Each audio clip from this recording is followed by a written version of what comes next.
વિદ્યાર્થી મિત્રો, તમે પેન્ટેડ એપ્લિકેશન ડાઉનલોડ કરી લ્યો. અહીંયા તમને હોમ પેજ ઉપર જ વિકાસના દરેક વિષયનું તમને સોલ્યુશન્સ મળી જશે. લિંક નીચે ડિસ્ક્રિપ્શનમાં આપેલી છે.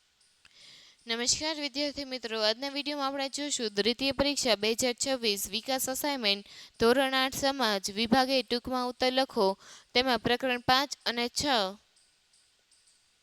તેમાં પ્રકરણ 5. પહેલો સવાલ, ગાંધીજીના મતે સાક્ષરતા એટલે શું? તેનો જવાબ છે શિક્ષણનો પ્રારંભ અક્ષર જ્ઞાનથી નહીં પણ બાળકના શરીર, મન અને આત્માના ઉત્તમ અંશોને બહાર લાવવાથી થવો જોઈએ. બીજું, વુડના ગરીતામાં શિક્ષણ સંબંધી કઈ કઈ ભલામણ કરવામાં આવી?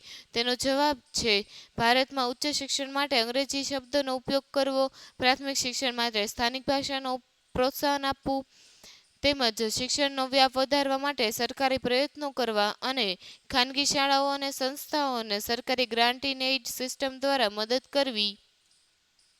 ત્યારબાદ ત્રીજો પ્રશ્ન, 19મી સદીના ભારતમાં કયા કયા સામાજિક અનિષ્ટો કે દૂષણો પ્રવર્તતા હતા?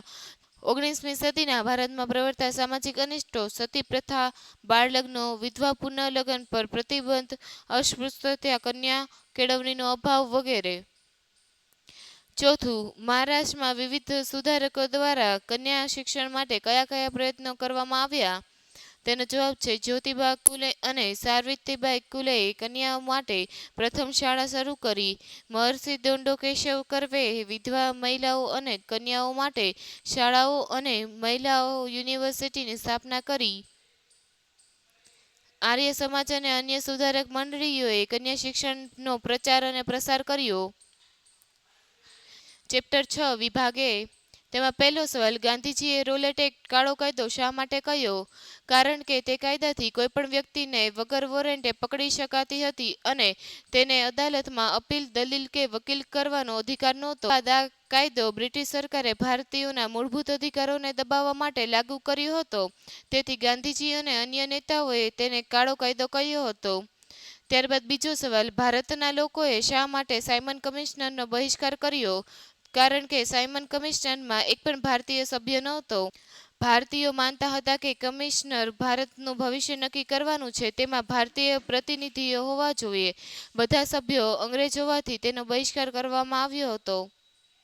ત્રીજો સવાલ, ગાંધીજીએ મોહનલાલ પંડ્યાને ડુંગળી ચોરનું બિરુદ શા માટે આપ્યું? તેનો જવાબ છે કારણ કે ખેડા સત્યાગ્રહ દરમિયાન મોહનલાલ પંડ્યાએ સરકારી કાયદાનો ભંગ કરીને ડુંગળીના પાકને જપ્ત થતો અટકાવવા માટે ખેતરમાંથી ડુંગળી કાઢી નાખી હતી.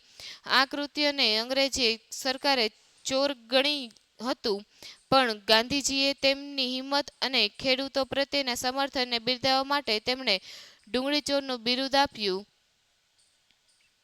ચોથું, આપણે દર વર્ષે 26 જાન્યુઆરીના દિવસને પ્રજાસત્તાક દિન કેમ ઉજવીએ છીએ? કારણ કે આ દિવસે 26 જાન્યુઆરી 1950ના રોજ ભારતનું સંવિધાન અમલમાં આવ્યું હતું અને ભારત એક પ્રજાસત્તાક રાષ્ટ્ર બન્યું હતું. તેમજ આ દિવસે ભારતના ઇતિહાસમાં ખૂબ મહત્વનો દિવસ છે, કારણ કે આ દિવસથી દેશનું શાસન બંધારણ મુજબ ચાલવાનું શરૂ હતું. Thank you. આ વિડીયોને લાઇક કરો તથા શેર કરો. તેમજ આપણી એપ્લિકેશનમાં ધોરણ 8 વિકાસનું સંપૂર્ણ સોલ્યુશન મુકાઈ ગયું છે, તો એપ્લિકેશન ડાઉનલોડ કરો અને ચેનલ સબસ્ક્રાઇબ કરો. વિદ્યાર્થી મિત્રો, તમે પેન્ટેડ એપ્લિકેશન ડાઉનલોડ કરી લ્યો. અહીંયા તમને હોમ પેજ ઉપર જ વિકાસના દરેક વિષયનું તમને સોલ્યુશન્સ મળી જશે. લિંક નીચે ડિસ્ક્રિપ્શનમાં આપેલી છે.